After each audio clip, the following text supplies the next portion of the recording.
Welcome to my YouTube channel T Nath Physics Class. Hope you are all enjoying Soundal by this time. पता है आप लोग दिल के नीट 2020 का प्रिपरेशन कर रहे हैं. My best wishes always with you. तो आज आप लोग के लिए फिजिक्स का 10 मल्टीपल चॉइस क्वेश्चन लेकर आया हूँ. Each question carry 4 marks. Total marks is 40. तो स्टार्ट करने से पहले जल्दी से पेन और कॉपी लेके आ जाइए. I am sure you will secure 40 out of 40. Best of luck. Let's start.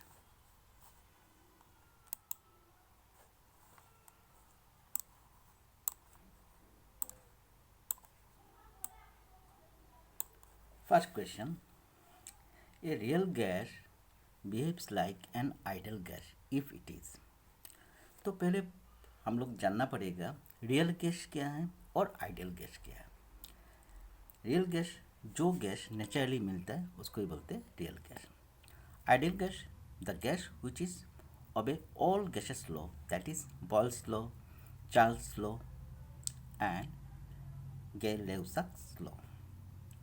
तो कौन सा कंडीशन में रियल गैस आइडियल गैस का जैसा बिहेव करेगा? At high temperature and at low pressure real gas behave like ideal gas. So right option is D. Okay. Next question. When an ideal gas is compressed adiabatically, its temperature rises. The molecules on the average have more kinetic energy than before. The kinetic energy increases. तो बोला जब भी ideal gas को compress करेंगे adiabatically तो उसका kinetic energy क्या होता है? बढ़ जाता है. तो काइनेटिक एनर्जी क्यों बढ़ जाता है? तो एडियाबेटिक प्रोसेस क्या हम लोग जानते हैं, जो प्रोसेस में प्रेशर टेम्परेचर वॉल्यूम तीनों चेंज होता है but there is no exchange of heat from body to surrounding और फ्रॉम सराउंडिंग टू बॉडी. तो when ideal gas is compressed adiabatically its temperature rises because the heat produced that is not lost to the surrounding since it is a adiabatic process, and the each molecule's energy rises due to the collision with the moving parts of the wall, that is piston which compress the gas. So the right option is because of collision with moving parts of the wall only. Okay.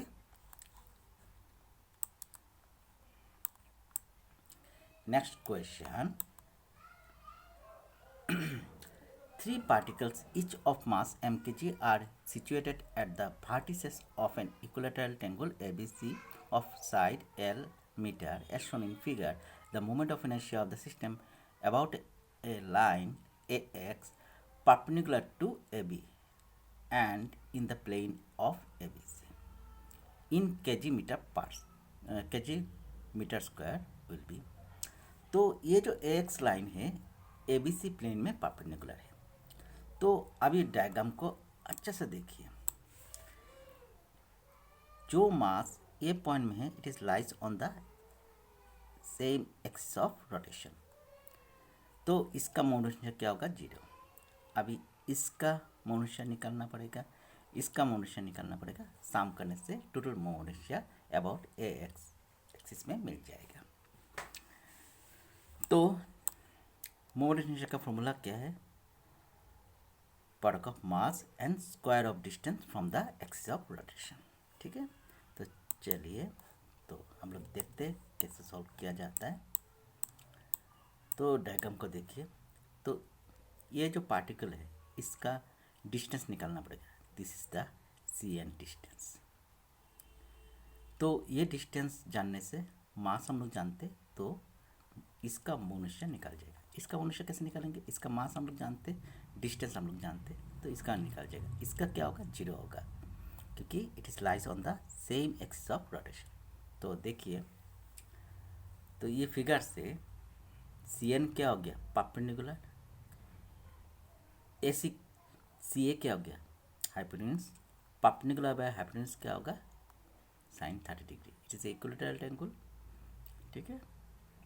ये 60 गुणा सी A क्या होगा 30 degree, ठीक है, क्योंकि ये line perpendicular है। तो sine 30 degree to C N by C A, then C N by C A, C A क्या वैल्यू हम लोग जानते हैं एल, तो सी एन कितना मिल गया, C N equal to L sine 30 degree, और साइन 30 डिग्री कितना होता है हाफ, तो सी एन का वैल्यू हो गया L by 2। M I of the system about X axis,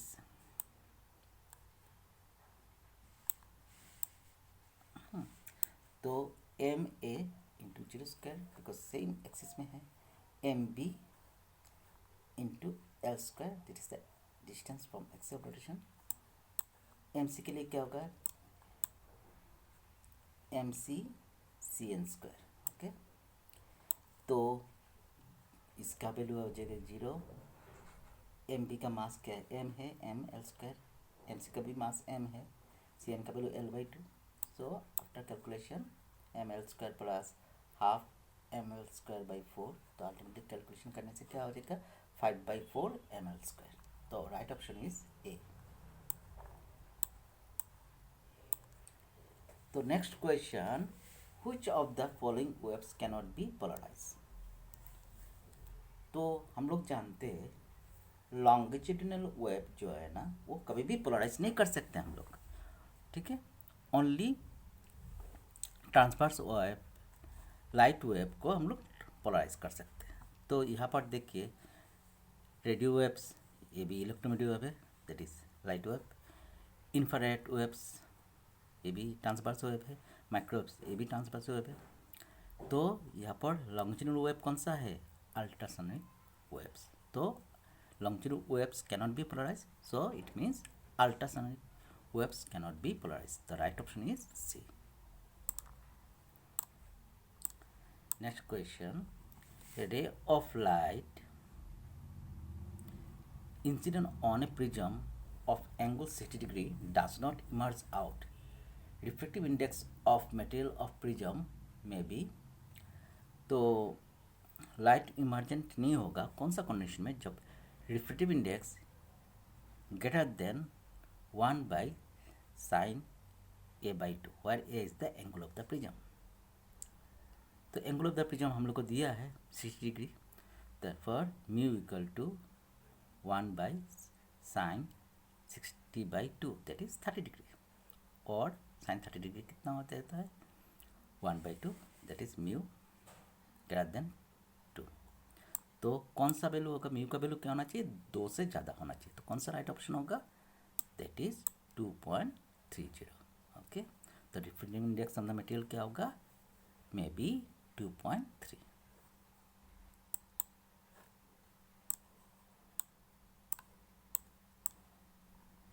next, a beam of unpolarized light is incident on two polarities cross to each other. When one of the polarity is rotated through an angle, then 25% of the incident unpolarized light is transmitted by polarity, then the angle through which polarity is rotated. तो दो Polaroid जो है ना cross each other, that is perpendicular to each other था। तो एक Polaroid को हम लोग ने थोड़ा एंगल रोटेट किया, तो करने के बाद इंसिडेंट लाइट का 25% पास हो रहा है। तो कितना एंगल रोटेट किया वो एंगल हम लोग को पता लगाना है। तो इसको करने के लिए हम लोग कौन सा लॉ यूज़ करेंगे, मेलास लॉ, ठीक है। मेलास लॉ का फॉर्मूला क्या है, जो पोलराइड है उसका इंटेंसिटी क्या होगा, फर्स्ट पोलराइड का intensity into cos square theta, what theta is the angle between the two polaroids, okay. तो हम लोग ने कंसीडर किया इंसिडेंट लाइट का इंटेंसिटी कितना है आई नॉट। तो फर्स्ट पोलराइड से कितना पास होगा, पोलराइड से हमेशा पोलराइड क्या करता है, लाइट को पोलराइज करता है, तो ओनली हाफ पार्ट को पास होने देगा। तो कितना होगा, फर्स्ट पोलराइड से जो लाइट पास होगा उसका इंटेंसिटी कितना होगा I0/2। इनिशियल एंगल कितना है 90 डिग्री। तो हम लोग ने कितना एंगल रोटेट किया थीटा, तो फाइनल एंगल कितना होगा दोनों पोलराइड के बीच में 90 माइनस थीटा। तो मेलास लॉ यूज़ किया, तो I2 इक्वल टू क्या होगा I1 cos square 90 minus theta. तो हम लोग को क्वेश्चन में बोला है थीटा डिग्री रोटेट करने के बाद इंटेंसिटी कितना हो जाएगा, पोलराइड से जो लाइट पास होगा 25%, दैट इज इनिशियल का 25%, दैट इज इनिशियल वैल्यू कितना आई नॉट, दैट इज उसका 25% कितना होगा 1/4, that is I not by 4। I one का value I not by 2, cos square 90 minus theta, ठीक है। आई टू का वैल्यू यहाँ पर दिया है।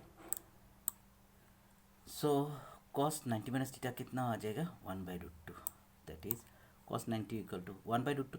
कॉस का कौन सा वैल्यू के लिए होता है 45 डिग्री, तो cos 90 minus theta equal to क्या होगा कॉस 45 डिग्री।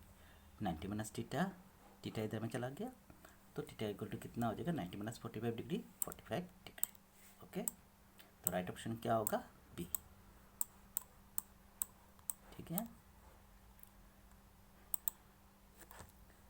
नेक्स्ट क्वेश्चन,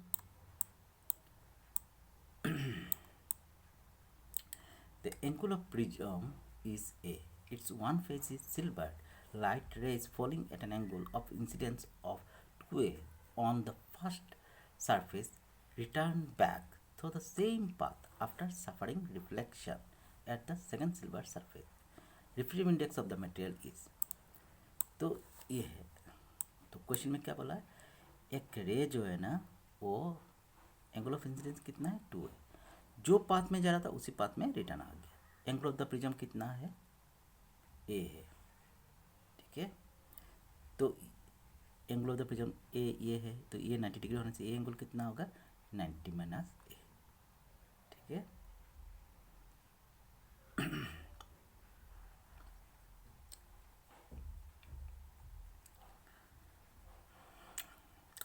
तो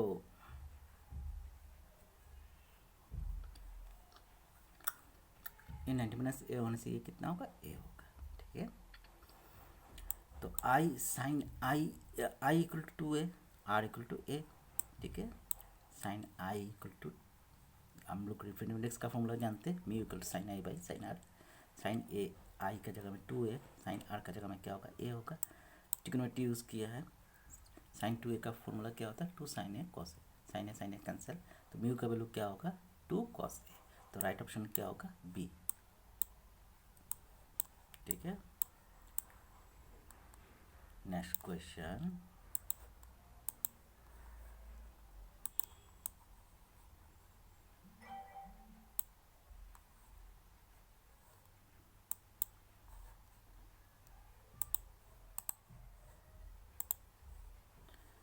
क्वेश्चन में क्या बोला है, if the emitter A shows 0 reading in the circuit shown below, the value of resistance R is। तो बोला R का कौन सा वैल्यू के लिए, यहाँ पर जो डायग्राम दिया है दिस ऑन द डायग्राम, यहाँ पर डायग्राम दिया है R का कौन सा वैल्यू के लिए यहाँ पर एमिटर का रीडिंग क्या होगा 0 होगा।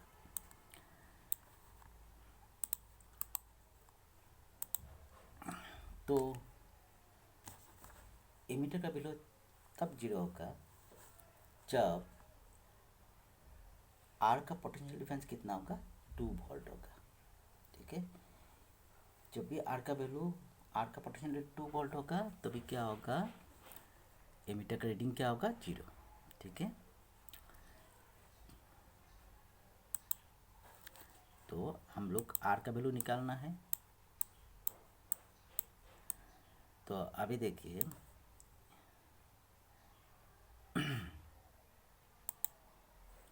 ये जगह में करंट कितना होगा, वोल्टेज कितना 10 वोल्ट, ये जगह में जितना करंट है इसमें भी इतना ही करंट है, दोनों क्या सेम करंट जा रहा है, तो आर और 200 क्या होगा सीरीज में होगा, तो करंट कितना होगा voltage by resistance, that is 10 volt by 200 plus R, ये क्या हो गया करंट इनटू क्या होगा,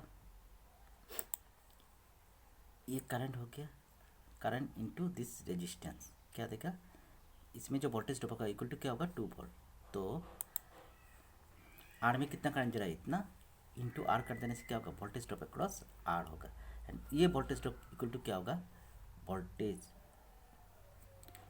2 वोल्ट होगा वो सेल का। तो क्रॉस मल्टीप्लिकेशन करने के बाद सब कुछ करने के बाद, आर का कैलकुलेशन करने के बाद देखिए, कैलकुलेशन करने के बाद आर का वैल्यू कितना मिला 50 ओम। तो 50 ओम आर का वैल्यू होने से एमीटर में रीडिंग कितना होगा, 0 होगा। Right option is a. Next question, the electrical potential V at any point x, y, z in space is given by V equal to 4x square V. The electric field at point 1 meter 0 to 2 meter in volt per meter is. तो देखिए, इसको करने के लिए हम लोग कौन सा कॉन्सेप्ट यूज़ करना है, electric field as negative gradient of potential, that is E equal to minus dV/dr। तो भी जो वैल्यू दिया है, पोटेंशियल कौन सी तरफ दिया है, कौन सा एक्सिस में, अलॉन्ग एक्स एक्सिस। तो हम लोग को यहाँ पर इलेक्ट्रिक फील्ड निकालना एक्स वाई जेड। एक्स का वैल्यू 1 मीटर, वाई का वैल्यू 0, 2, जेड का वैल्यू 2 मीटर। ठीक है, तो हम लोग electric field as negative gradient of potential का यूज़ करेंगे। तो टोटल इलेक्ट्रिक फील्ड क्या होगा, minus partial differentiation of V with respect to X I cap, partial differentiation V with respect to y j cap, partial differentiation V with respect to z k cap। तो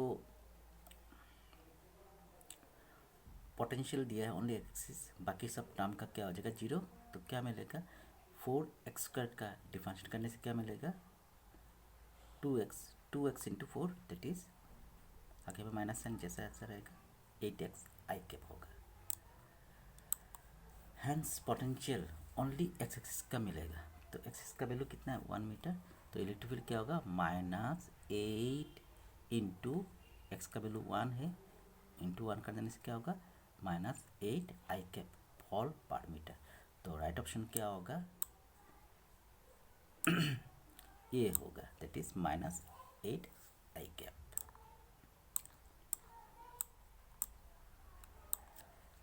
next question, the primary and secondary coil of a transformer have 50 and 1500 turns respectively. If the magnetic flux phi linked with the primary coil is given by phi equal to phi naught plus 4t, where phi is in Weber, t is time in second, and phi naught is constant, the output voltage across the secondary coil.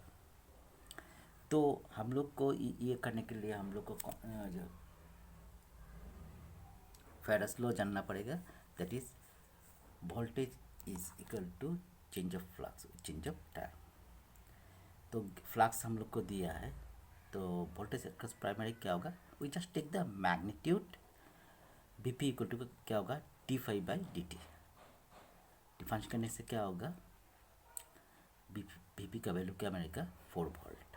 ठीक है, और हम लोग को क्या निकालना है, secondary का वोल्टेज निकालना है। सेकेंडरी वोल्टेज निकालने के लिए हम लोग कौन सा फॉर्मूलाइज करेंगे, ट्रांसफार्मर का, that is secondary voltage by primary voltage equal to secondary turn by primary turn. तो VS by VP equal to NS by NP। VS equal to क्या होगा, NS by NP into BP। NS हम लोग को 1500 दिया है, NP का value 50 दिया है, BP का वैल्यू हम लोग 4 निकाल के रखा है। तो कैलकुलेशन करने के बाद कितना मिला है, 120 volt. So right option is B. So this must. So in my next class I'll show some more question for NEET 2020 preparation. So thanks for watching my video. Best of luck.